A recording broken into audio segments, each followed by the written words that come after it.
Kia ora koutou, welcome to the hearing of submissions on the draft alcohol restrictions in public and places bylaw 2023. Please note the recording has begun. My name is Sarah Brady and I am the Governance Advisor at Queenstown Lakes District Council.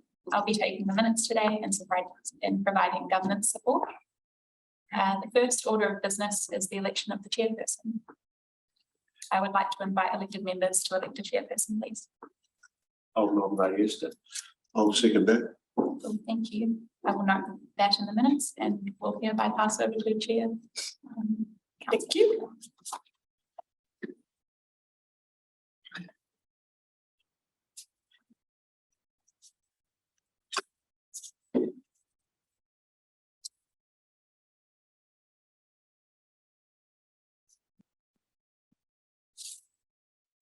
Kia ora, tēnā koutou. Welcome everybody, welcome fellow councillors and staff and speakers today. So today we're here for the hearing of submissions on the draft activities in public places bylaw 2023.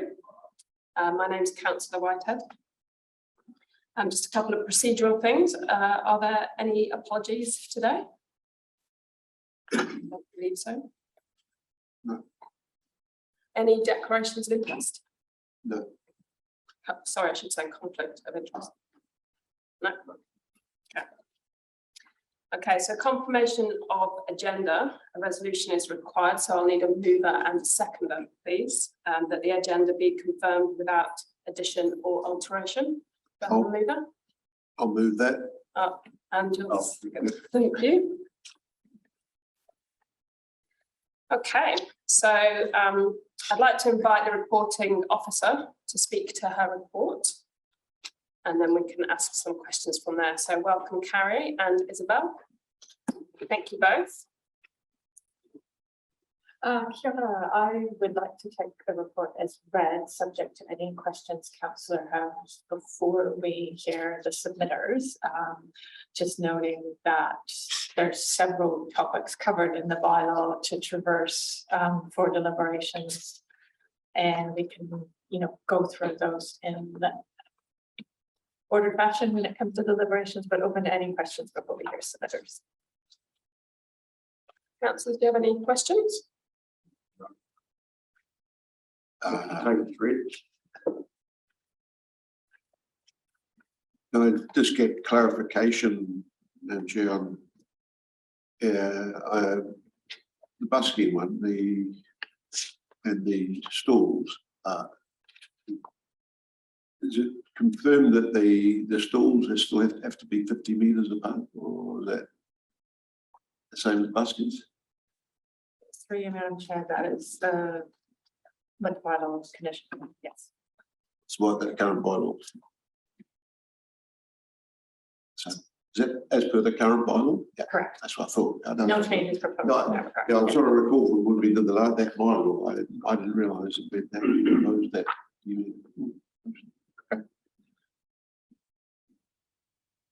Thank you. I'd like to just, I guess, just question and acknowledge a couple of things just for public understanding as well.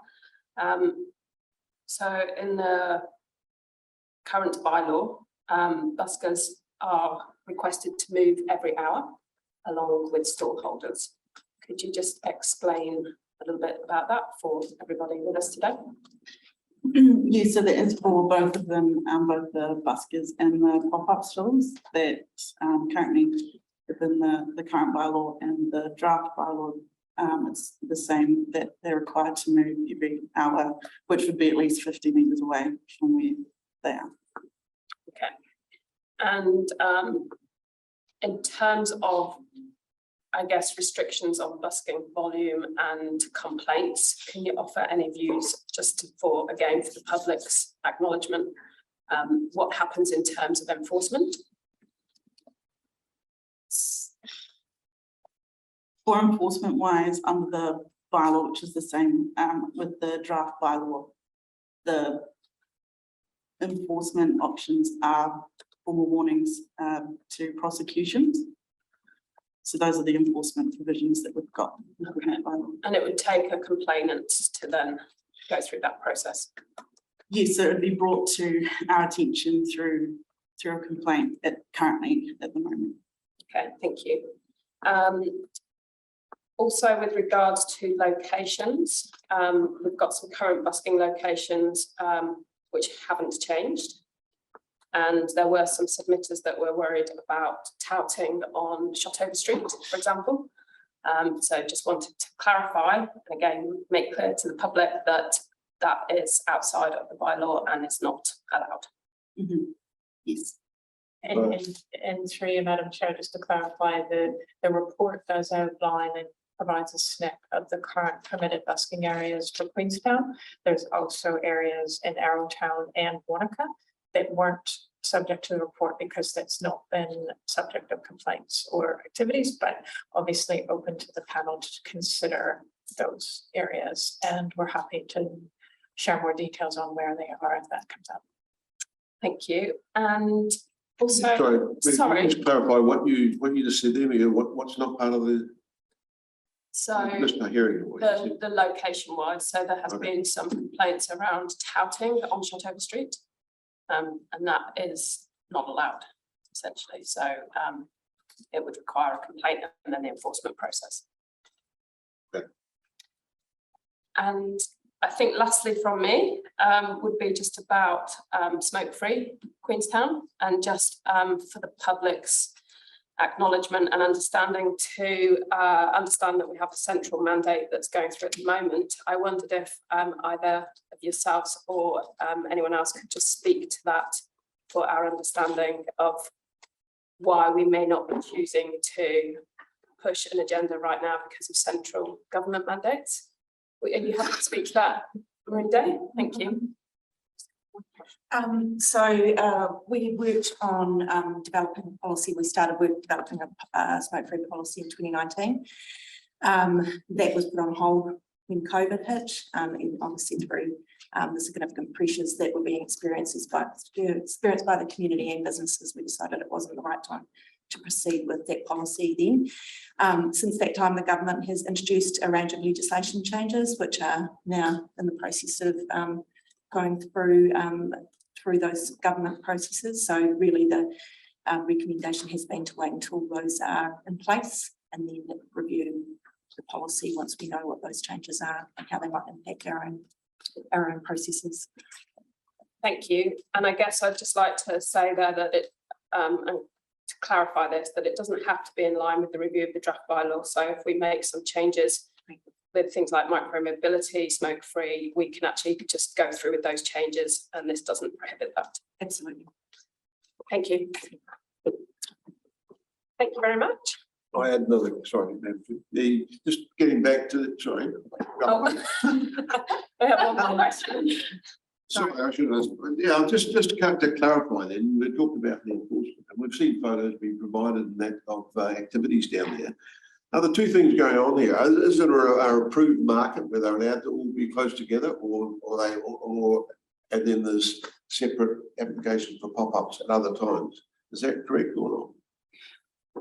Through you, Madam Chair, as well can probably add to it, but there are approved markets where that's occurring. The other aspect here is that if there is a pop-up or a busker that fits that definition that wants to operate outside of the council bylaw conditions, they can apply for a permit. Oh, okay. So we have a certain set of conditions that they must meet, and they register online. It's a permission-based system. If they don't fit those conditions, they can apply for a permit, and that's at council's discretion whether or not to grant that, so that they account for some of the other activities. But it is probably a better place to speak to the Sunday market. I'm one. Yes, so it's a private. The pop-up stores have to go through a separate process. I think it's run privately to be a part of that. So not any pop-up store can just join it. And they have to operate, I think it's 50 metres away or 100 metres away. I'll double check that from an event or a market. Okay, so the permits you're talking about, those, if they get a permit, then they don't have to comply with the 50 metre, the moving every hour and things like that? They do have to. Oh, they do? They do. Yeah. They can apply for. So this is if they're not part of the market, approved market, but anything other than the approved market, they've got to go move every hour and be 50 metres apart. Yes. And are we comfortable that's happening? At the moment, I'd say no. Compliance isn't at its best right now. We did see over the past few years, there was a drop off naturally in town, so it wasn't as busy, wasn't an area of focus. But I think with this new bylaw, it provides opportunity to revisit that and assess enforcement and monitoring in that space. Okay, thank you. Thank you. Thank you. Thank you, officers. Okay, so we have 5 submitters who have indicated their wish to speak. So I think first up, we have Evan, is that correct? If you would like to come up. So welcome, Evan Jenkins. Yes. Thank you for making the time today to speak to us. You have 5 minutes. We won't cross-examine, but we will deliberate following. And councillors can ask any questions of you. Thank you. Good afternoon. Thank you for this opportunity. My name's Jenkins, Evan. E-scooter, I'd just like to go through the main headings, really. So the e-scooter situation seems to be working pretty well in Queenstown, although they're not very busy. But I spent quite a bit of time in Dunedin, and it's a bit of a shambles there. But I think the system that we've got here with designated parking seems to be working pretty well for the towns. They're not littered everywhere as they are in Dunedin. With the leaflets, it hasn't been much issue. I live in Queenstown Bay, so from the gardens around to 1 mile is sort of where I try and look after in my little way. So we have occasionally issues with leaflets, sometimes by pop-up large shops that come to town and they'll do a huge leaflet on windscreen wipers, but we haven't had that for a while. And in the mall, not very often. Sometimes some groups are unaware that there might be a bylaw about it. If I'm able to, I might mention it to them. And usually the response is accepting of what I have to say about our bylaws. Events in public places. I agree that in my written submission, yes, we do need to continue asking for permission and outline so that we have control about events, because an event, as the dictionary says, is a thing that happens or takes place, which is quite a wide spectrum. So we need to be in control of what people are wanting to do in our town. With regards to busking, I wrote a bit of a little story on that. I hope you enjoyed parts of it. Sorry if I got a bit carried away, it was late at night. So busking, I live this side, just this side of 1 Mile Creek. So I'm the highest house on the hill, more or less, far side of Lynch Block, camping ground. I can hear the buskers. That's quite a dramatic statement if you think about it. Busking has changed completely in the last few years with the portability of electricity. So everything's amplified now, whereas previous to that was all acoustic. Completely different scenario. With the amplification, powerful amplification, you can hear it at 1 Mile Creek. Coupled with the bars that have their outside speakers, it's not appropriate on our waterfront where people come from big cities where noise is an issue. I've been in the accommodation business for 25 years, and people used to say, oh, it's wonderful walking around the waterfront, it's so peaceful. They haven't said that for a decade. It's not just buskers, It's the bars as well, rooftop bars with massive speakers bouncing off I-carts, brick wall, concrete wall, and so on, and then but combined with the buskers. As I say in my written submission, buskers have their own rules. They don't really adhere. They used to have to come to the council office and get a permit, but then it became online. So now I've been pushed and shoved by buskers and people putting their boom boxes down on Bikini Beach and plugging it into our electricity because the council didn't put the padlock on by the memorial gates. Got 30 seconds. Oh, goodness. And I've been had a juggler up to my face telling me that am I from council and all his foul language and so on because he was taking up so much room. Enforcement, I don't want to be ringing up all the time. I think there needs to be somebody, I haven't got a badge or anything, they don't care about me. Are you from council? No, oh well, not interested. I think they need to sign a contract with the community by coming to the council here. It's not that far to come, and we have a few in the agreement. We reiterate the rules and ask them to sign it and give some details as to their contact number and so on. And that will give them a bit of responsibility. Councillors, do you have any questions? Thank you. Okay, thank you, Evan. Yes. Thank you too. Okay, so Dave McLeod. Thank you for coming today, Dave. Thank you for being here. Okay, so you've got 5 minutes. Right on the clock. My name is Dave McLeod and I'm a solo busker as well as representing the Queenstown Pipe Band. So I am a competition bagpiper as well as I bus down the waterfront. No doubt he hears me from his place. Sorry about that, Ed. So the first thing I want to ask is in the 2016 guidelines, which have been updated, there is a footprint of where you can busk, and I would like to see the size of that footprint increased to allow the increasing number of buskers in town, please. Perhaps from the memorial gates right through to the new Ballarat Street Mall. There's a lot more area there for buskers to perform in, allowing the 50-metre rule and possibly, hopefully, less conflict. When the pipe band goes down there, it's usually a Thursday night at 7:30. We are about 14 and 15 in membership. Most of the pipe band are pensioners. They come from Alexandra, Cromwell and local.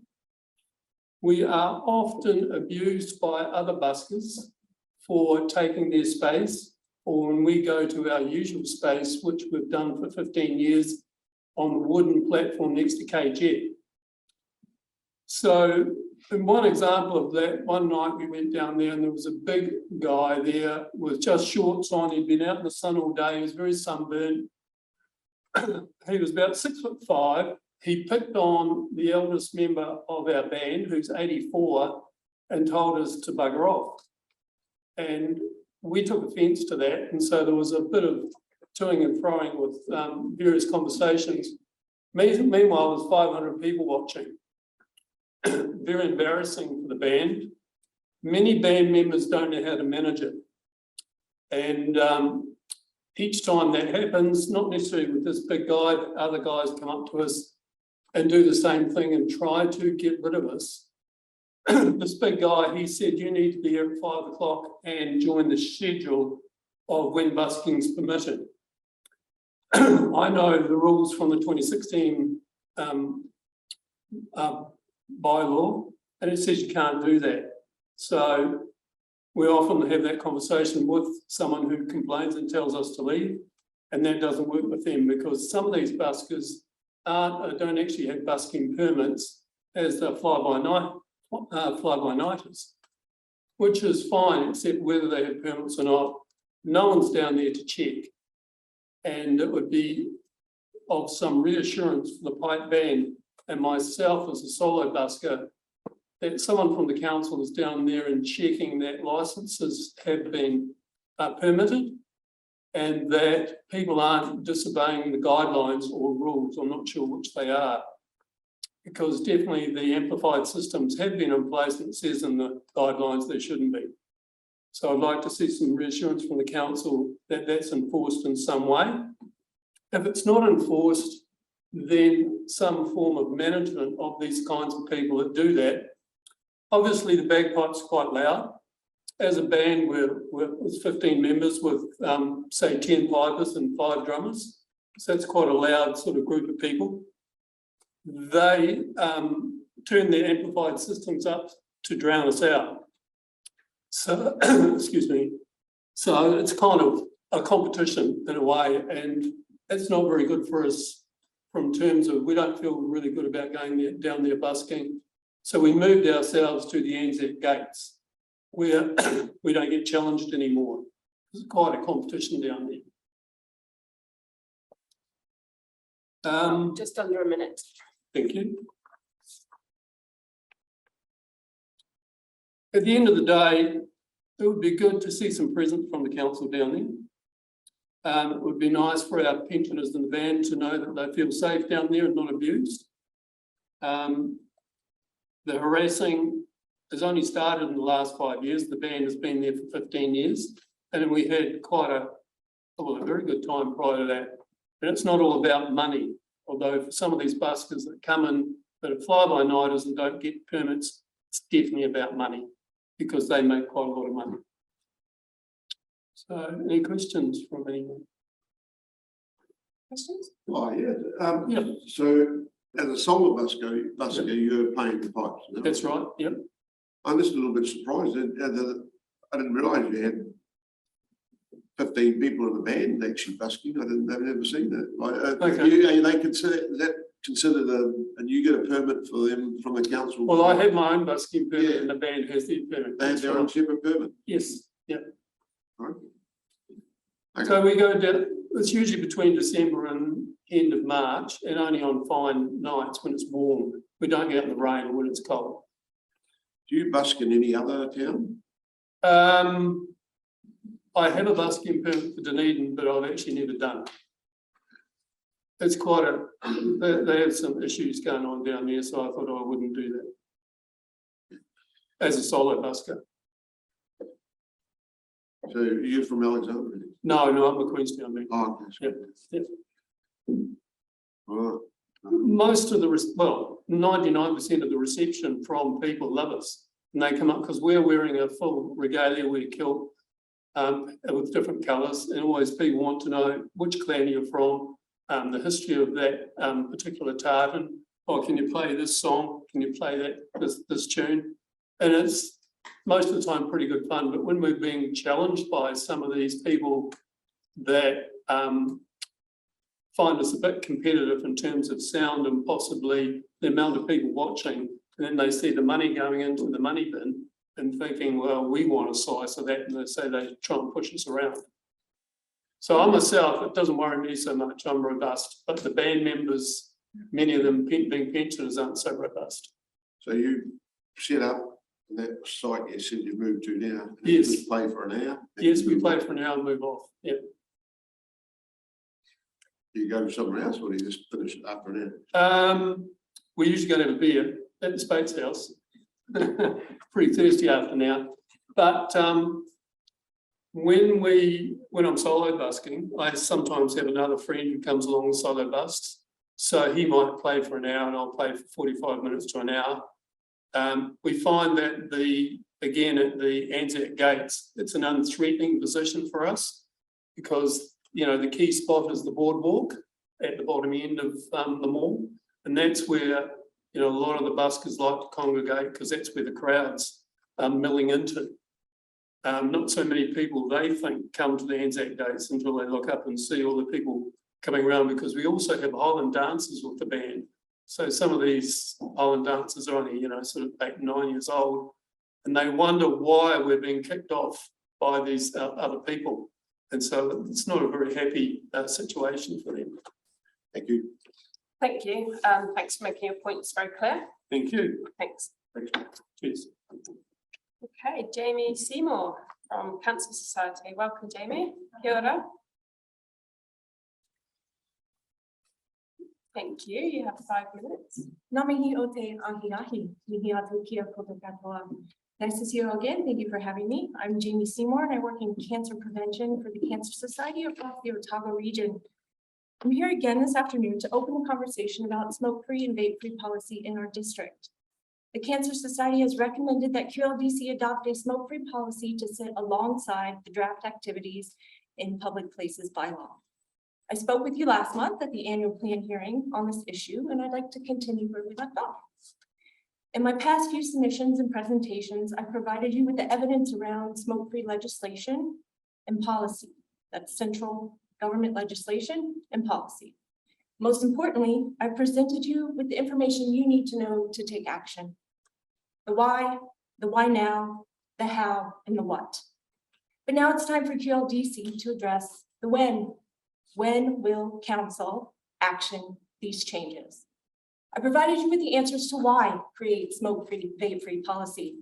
Because there is strong community support, because it protects children and non-smokers from the effects of secondhand smoke, because it denormalizes smoking and vaping and reduces uptake in children, because it supports individuals to quit smoking, because it protects the environment and reduces cleaning costs, because it supports the economy and tourism, and mainly because it supports the central government's smoke-free 2025 goal. I provided you with the answer to why now create smoke-free, vape-free policy. Because the central government's legislation that came into effect on January 1st this year has left out the regulation of smoke-free environments. That's where you can and cannot smoke or vape. It does not address any additional smoke-free environments. That is why it creates a massive gap that only local councils can fill through implementing smoke-free, vape-free policy. Because 2025 is a mere 18 months away. If we are to achieve our goal of smoke-free 2025, we have to do so together, united, with local councils supporting the government's smoke-free goal, so as not to leave the vulnerable in our communities even more vulnerable. I provided you with the answer to how and what to create smoke-free, vape-free policy, because ensuring public places are smoke-free aligns with the key features of this bylaw, including that public spaces be free from harmful products or products that decrease the well-being of people in them. Because a draft stage strategy for smoke-free policy has been introduced to QLDC, the stages can be amended to fit council's timeframe and agenda, but is recommended in order of sensibility and ease of implementation. So now I'd like to open the conversation so that you, QLDC, can answer the question of when and address the timeframe and council's willingness to implement such a strategy for our district. When considering the timing of smoke-free policy, it's important to remember 14 New Zealanders die from tobacco use a day, every day. Smoking causes more than 20% of cancer deaths each year. It is the largest preventable cause of cancer. Every day that council does not act to support smoke-free 2025, these statistics will continue to tick up. Let's reverse these numbers by taking action and implementing smoke-free, vape-free policy for our district now. It's possible we need further conversation, so if that's something we need to take offline, have additional dedicated meetings on this topic, I'd like to go for that, if that's something we can arrange. Thank you. Does any council have any questions? Very, very comprehensive submission. I just want to say there's no reason to wait. Waiting for the sake of waiting is wasting time. You're treading water just to waste time. There is no reason to wait any further. 2025 is at our doorstep. We need to do something. So you say we don't wait for the government policy? No, the government policy has already been passed. It's in effect. There's different stages of it that come into effect. But the government legislation does not address smoke-free environments, where you cannot smoke. That hasn't already been addressed in previous amendments of the bill. There is nothing additional in the current bill that addresses smoke-free environments. That's been left to local council to fill the gap. Nearly 80% of the other councils across New Zealand have smoke-free policy in place. Queenstown is behind the ball, and there's no reason. Thank you, Jamie. I'd like to acknowledge your continued advocacy and also for informing me as a councillor as well. I think there's huge sentiment to do this. And yeah, considering the timing of 18 months away, it puts the pressure on. So yeah, and very happy for your suggestion to have some offline conversations as well. And I'm sure officers support that too. Thank you. Thank you. Thank you.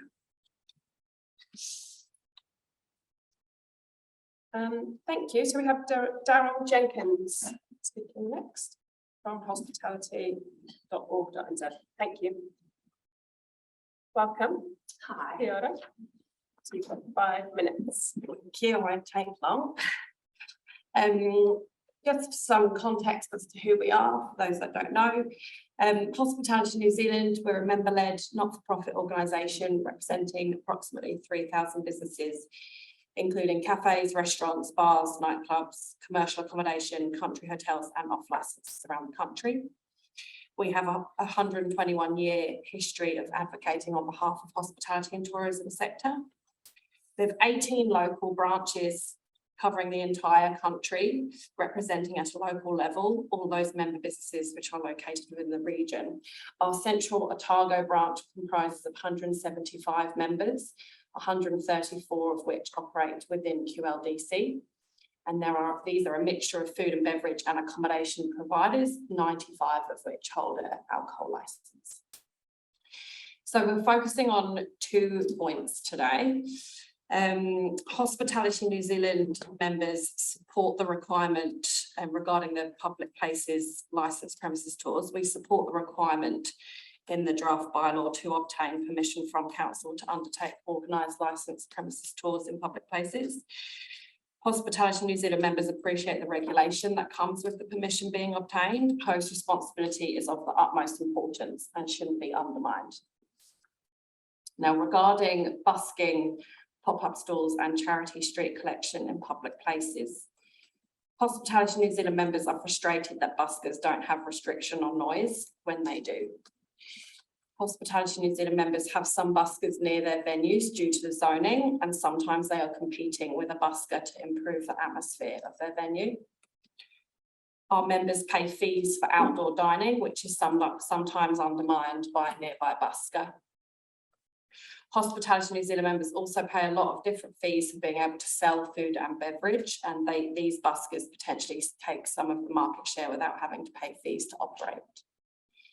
I'd also just lastly like to add that a bylaw is only as effective as its enforcement. Thank you very much for the opportunity. Thank you for your succinct submission. You're welcome. Any questions? Yeah, I know. What, do you have a position on if your outdoor public areas that you've got table and chairs licensed to occupy with smoke free? Yes, we agree with smoke free 2025. However, we have different opinions on vaping being included. But we don't necessarily have any issues with them being enforced. Thank you. Any other questions? I don't think so. Thank you very much. You're very welcome. So thanks to all the submitters for speaking. So the final decision of this, just so that you know, comes back to full council to consider and adopt on 10th of August 23, and will come into effect in September, just so that you know the timelines around that. So at this stage, we can propose a resolution, seek any further deliberation. It is suggested that submitters can leave, but I don't believe there's any reason for you to be leaving. I don't think this needs to be public excluded in any way. The proposed resolution is to note the contents of this report, to receive all written submissions to the draft activities in public places bylaw 2023. And here's the submitters who wish to be heard. And to recommend to council a final form of the activities in public places bylaw 2023 to be adopted following consideration of public feedback from your submissions and other submissions. Any questions before we move to carrying a motion, councillors? What motion again? The one that I've just said, so resolution that is required for this is those 3 points that I've just read out, which is noting the contents of the report. We're not having deliberation. Yeah, we can have some deliberation and discussion at this stage. Yeah, yes, we can have that, absolutely. Perhaps, Madam Chair, if you just outline the timeline that's set down before the final decisions. Agreed by all. So, yeah, so I've just spoken to the actual consideration by full council, which is in August, and then it will come back to go into effect in September. Give me one moment, I think in.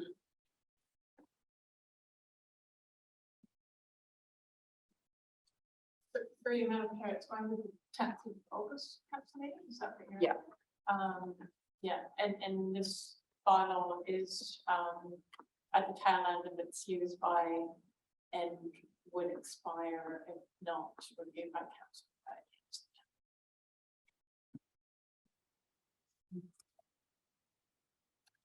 So any questions or deliberations from councillors? Yeah, I'm just trying to understand the resolution here. So I understood we would deliberate, make any changes and put it through to council. Here we're talking about considering public feedback on the submissions. I don't understand that part of the process. Where's that? So my understanding, and perhaps we can seek advice from officers. My understanding is that we are noting the report as is, that we are receiving all the written and spoken submissions today. Yeah. And that we're recommending to council a final form to be adopted following considerations that we have today and prior to. At this stage, Carrie, do you want to say anything regarding our deliberations and how they can feed into it?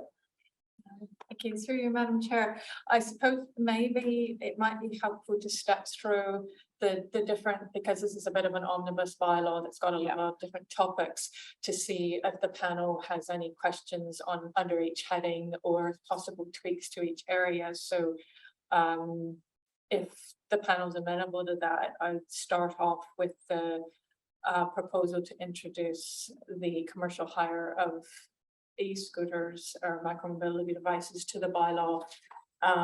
That's sort of one of the key changes, but it actually isn't invoked until such time as commercial operators would be operating on public land in the district. So it's really actually not preventative, but it's setting up the mechanism by which council can do that should it become a reality. We do understand from the operators that that's something they're interested in.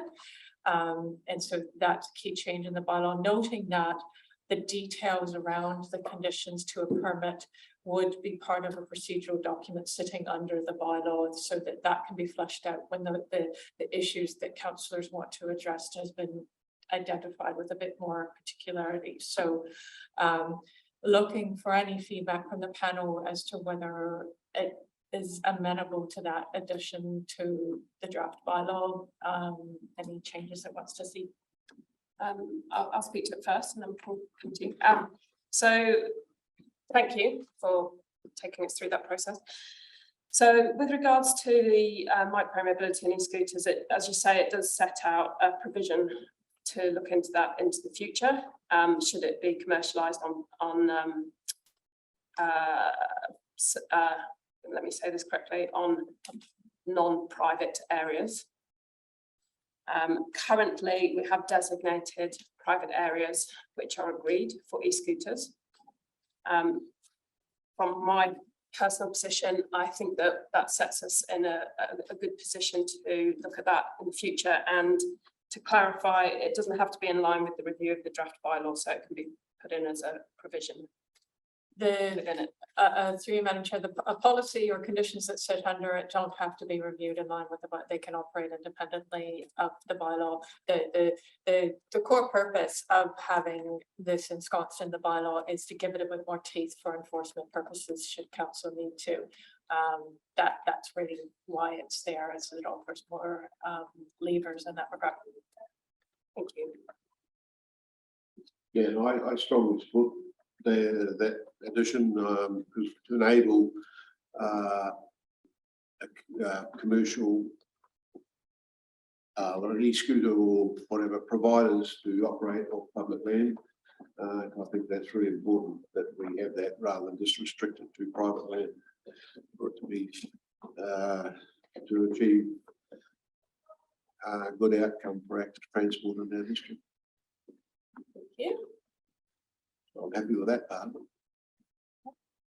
Okay. So the next heading is the ban on consumption of mind-altering substances in public places. The position that has been put forward is basically looking at mind-altering substances and doesn't include alcohol because that is provided for in the other bylaw. So any questions or comments or further deliberation about that aspect? I think there must be some submissions on that. Only one submission saying we should include alcohol, but we're quite clearly it's covered under the other bylaw, the alcohol restriction. I think that's pretty good. And leaflets, distribution of leaflets. Any further comments? Well, we had some submission on that though. I think most of them were okay with, basically you're saying no one, no one put any leaflets out there, is that what we're saying? Online? Trading activity. Through you, Madam Chair, with commercial associations, so Sorry? it has to be, the prevention or ban on leafleting has to be in relation to commercial activity. So we're not restricting any freedom of speech by somebody who wants to lobby against council. We're preserving freedom of speech for any type of political position. This is in relation to a commercial activity, and that is based on legal advice that the bylaw would easily be challenged as unduly restricting on Bill of Rights freedoms if we did that. So it's just a fairly important thing to note that we're trying not to encroach on that. It's so just it's just specific commercial trading activity. Yeah. Okay. And so, yeah, so if there's a big event on like Gibson Valley, thinking someone wanting to push their commercial product can't go around with leaflets on all the cars. Even though it's on private property. The leafleting needs to be on public land. It's only on public property. Correct. Yeah, it's Yeah, public yeah, places, yeah, that's right. Just want to yeah. confirm that. Okay. Yeah, okay, right, thank you. Requiring permission for events in public places. So we haven't had any real issues from submitters around this particular aspect. Are there any questions or any further advice that you wish to seek? Just the paragraph 18 about the suggestion to be increased clarity, communication, enforcement regarding this requirement. Are we addressing that and the changes?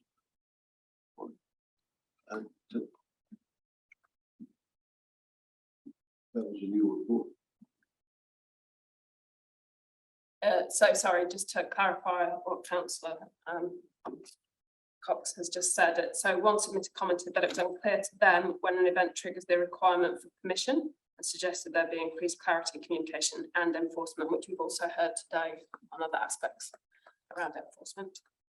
Did you want to speak to that anyway?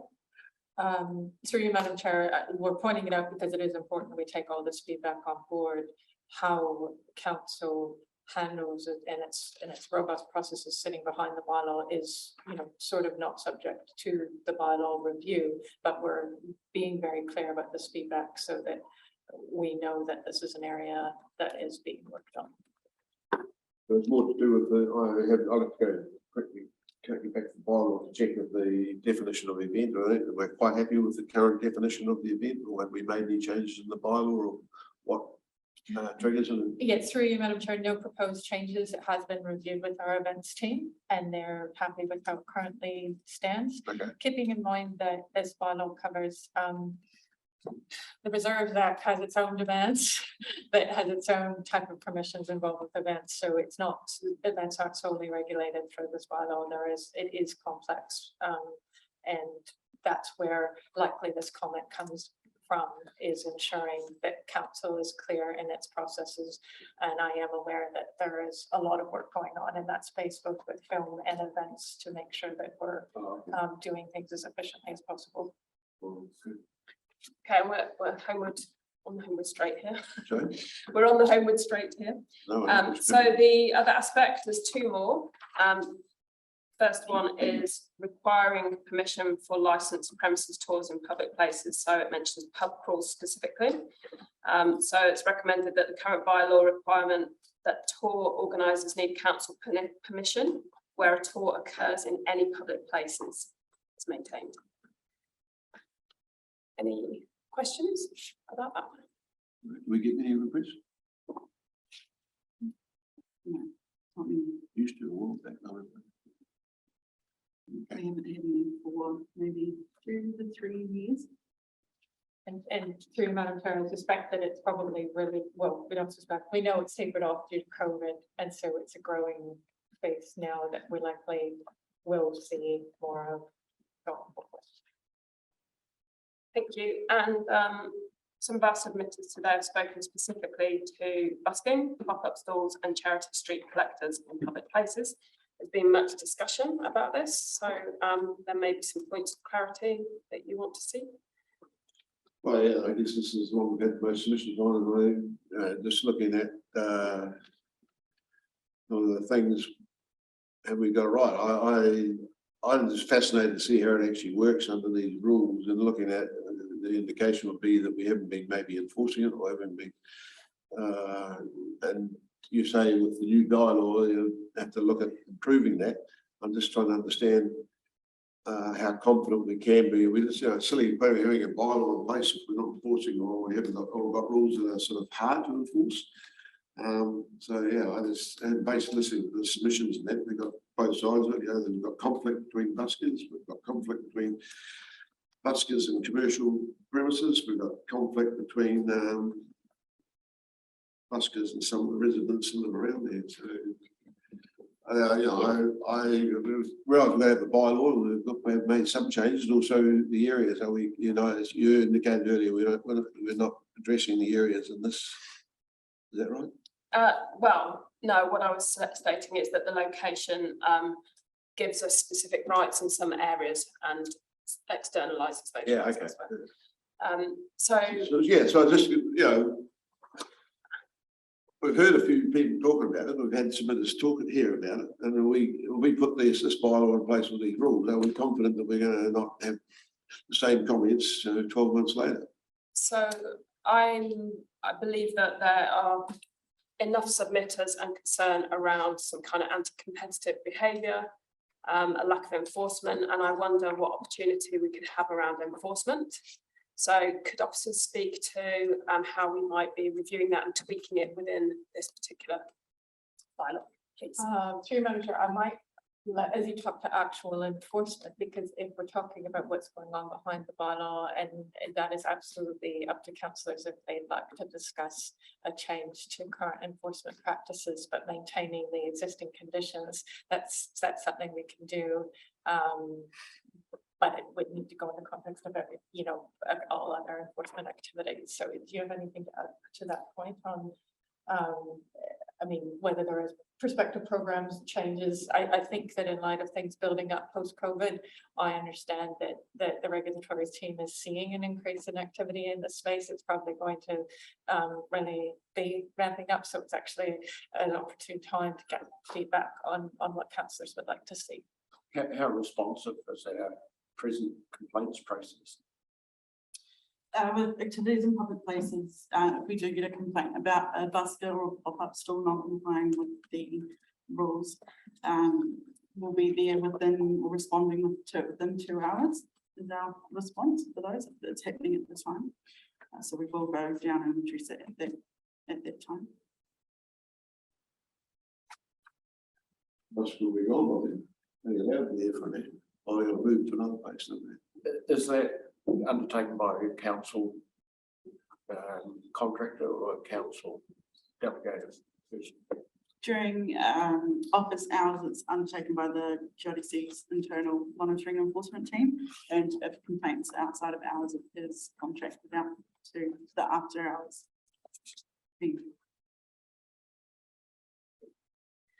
So I wonder if we could, we have a number of proposed changes that have been amended into the draft bylaw. Could it be that we could add something around, I seek your advice on what this could look like, but around looking at anti-competitive behaviour and enforcement of that, and how we can manage it, given that we are seeing a growth. Through you, Madam Chair, I'm fairly confident that the conditions around not endorsing any nuisance behaviour would prohibit the anti-competitive behaviour that we're talking about. Okay. And so it does come down to how acute an issue it is necessitating enforcement or other type of activity. Open to adding more particularity around that condition if that's seen as, I'll just try to, I think I have it pulled up. Yeah, I think that would be worthwhile, given that that's where most of the concern lies, if we were able to do that. Buskers will not argue, intimidate, insult, or abuse the public. And then the general definition of nuisance in the bylaw also applies.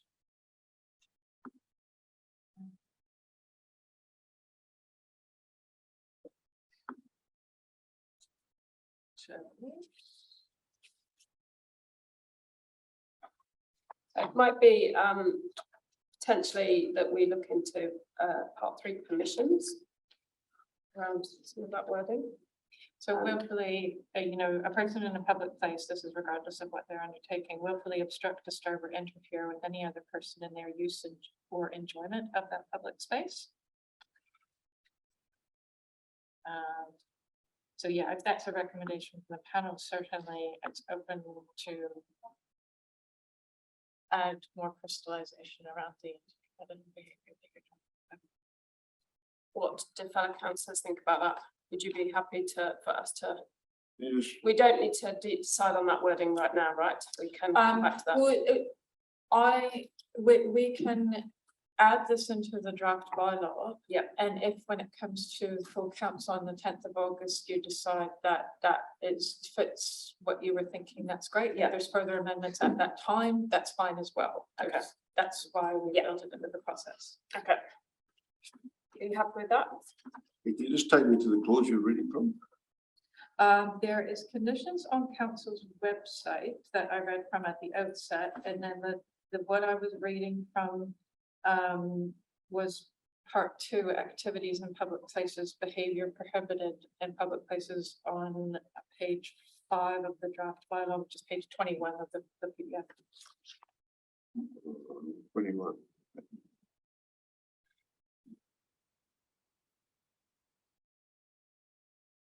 Oh, I see.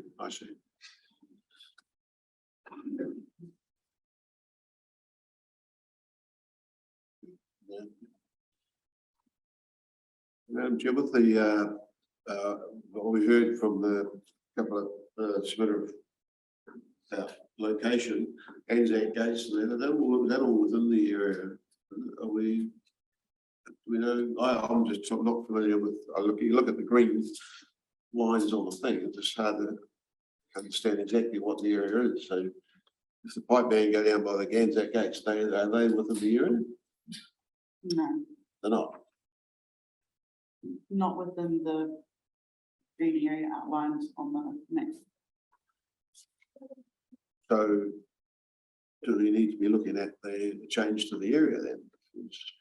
Because something you make one submission make the area bigger, therefore you don't have so much conflict, you can spread out more and I do believe the surrounding area, in most cases on the waterfront is reserve land. So it's a different legislation that applies. So to lawfully operate there, they'll have to obtain a reserves permit through the reserves team. So it would limit our ability to make the area bigger.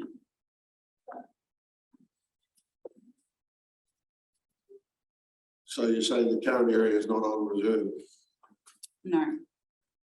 The current area is local government land. And then it's different legislation for reserve land. And so- Yeah, right. and I didn't that- realise, yeah, okay. Yeah. It's, Through your Madam Chair, just brief clarification, when because we did look at the area with a magnifying glass as part of the bylaw review as to whether there was room for guessing games, and what it comes down to is that effectively, because of the different land parcel designation, there is room to contract the area that busking is permitted. There is no room to expand it. Right, so you've got the area at the moment available for Is the busking, maximum you've got permissible. available at the moment, Correct. without going into reserve land. Correct. If you go into reserve land, you've got to go through another process to get approval of reserve land. You can't issue a permit for busking on reserve land, is it? Not through this legislation. Not for this. So the old pipe band, they want to, in this green area, there's not enough room there, they want to go somewhere else, they've got to come back to council and get approval to play in a reserve area. Yes. okay, so thank you for your advice. I think we could seek some further crystallisation just on the language that you read from on page 21 as an opportunity to do it. In terms of enforcement, that sits outside of this. But I think that we acknowledge that there is a potential issue around lack of enforcement. So I think that the opportunity needs to be publicly aired, that there is an issue with it, and that we need to look at how we can better our practices around enforcement.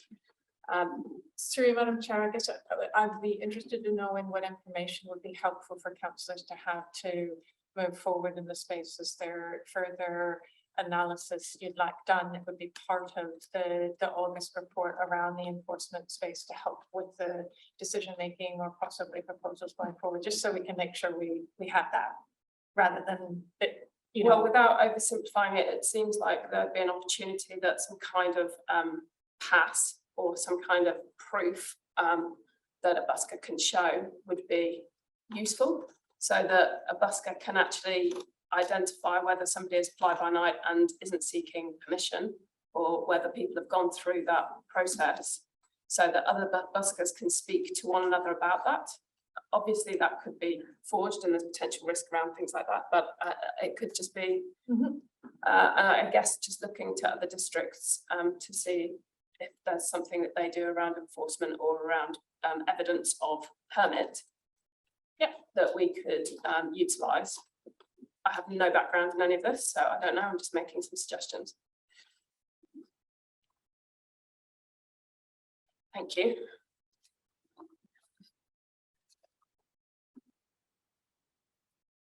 Okay.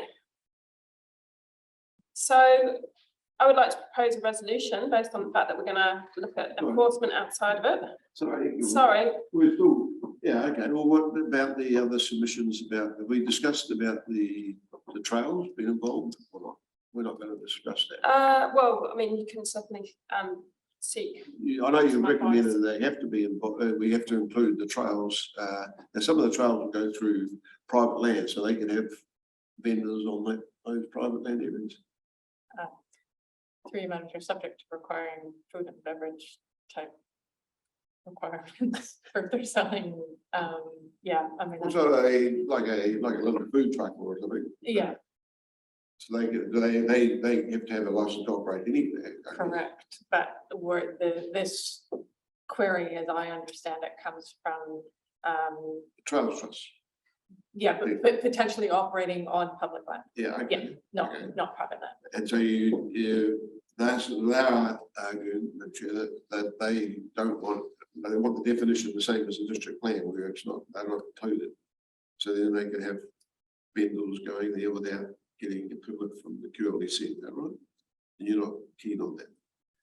Correct, through you, Madam Chair, that is staff recommendation that the bylaw would, it's not aiming to be obstructionist. It's not that we're looking to shut down or decline those type of applications. It's just a question of controlling it to make sure it's happening in the right places, considering safety.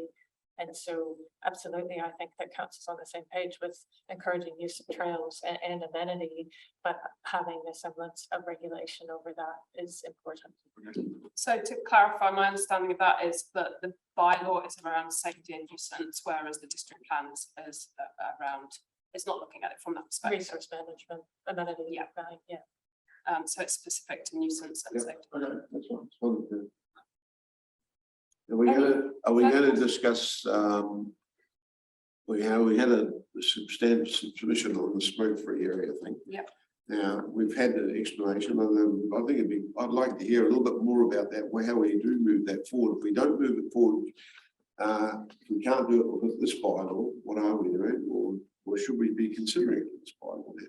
So I'd just like a bit more information from. Sure.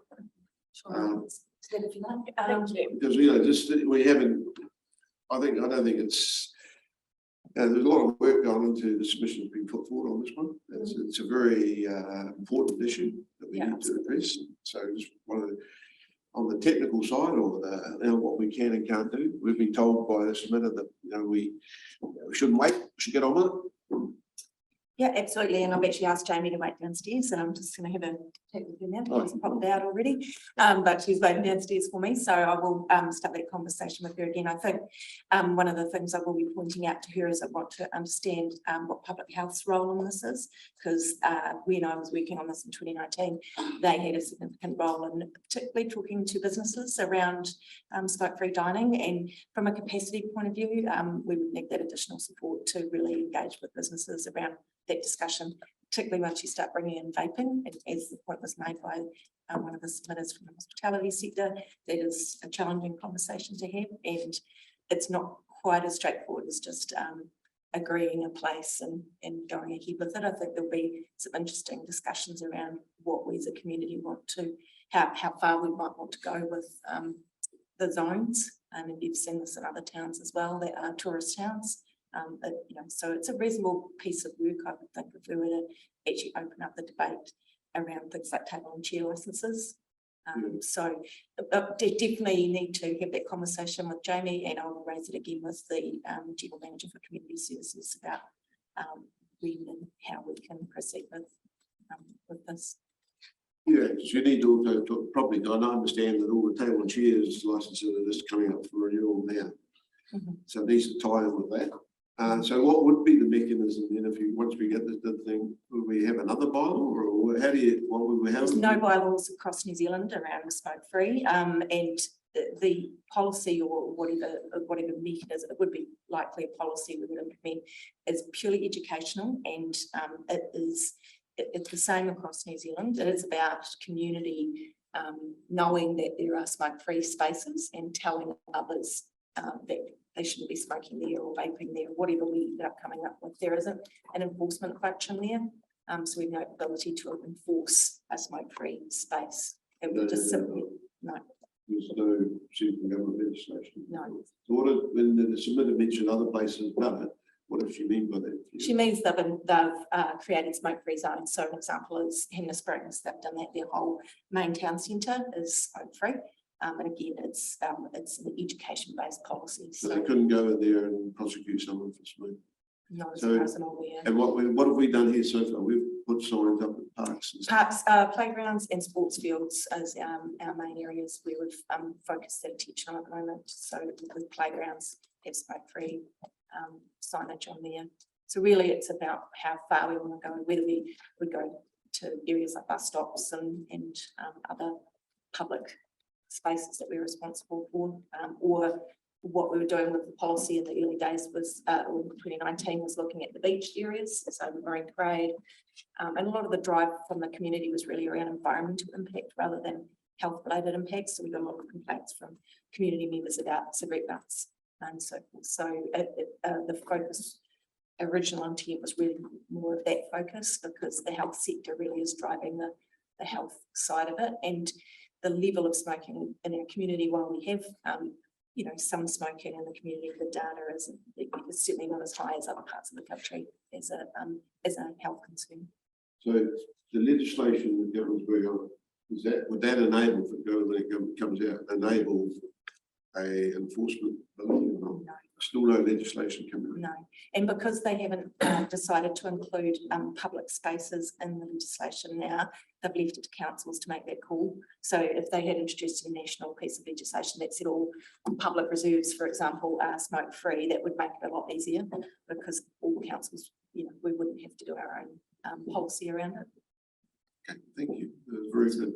Through Madam Chair, as a suggestion, not envisioning a large piece of work, but it could be a recommendation to the report council that the panel asked for information around what does it entail progressing a smoke-free policy, you know, who are the stakeholders, what are the different variables involved, and then that can inform a bit of a discussion about the appetite, whether or not that's a really high priority around the table, but it would give a bit more context to it. Oh, I support that. Likewise.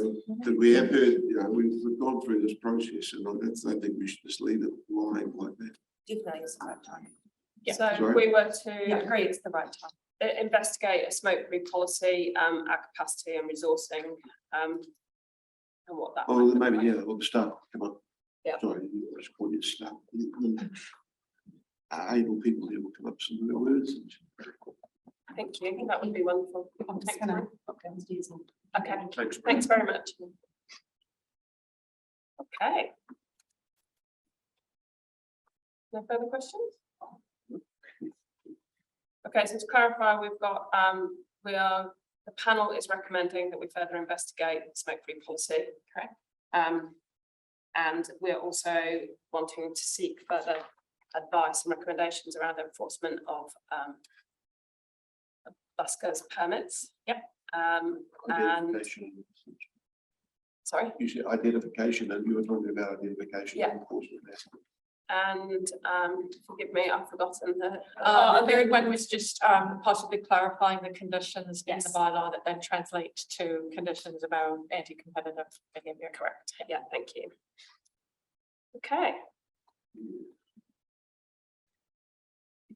We happy? Yeah, okay. All right, so I'll just repeat, we're going to note the contents of the report, receive the written submissions, and recommend to council final form of these additions and tweaks that we've suggested today, to be adopted following the consideration of those on the 10th of August 2023. So did you include those in the other extra bits in paragraph 3, is that right? Yes. Right, you've got that. Do I have a mover? Move that. Thank you, Councillor Bruce, and a seconder. Whatever. Okay. I'm happy to second it. Thank you. That concludes the meeting. Thank you all for your advice. That's really beneficial to us Thank today. you. Thank you. And thank you to submitters as well.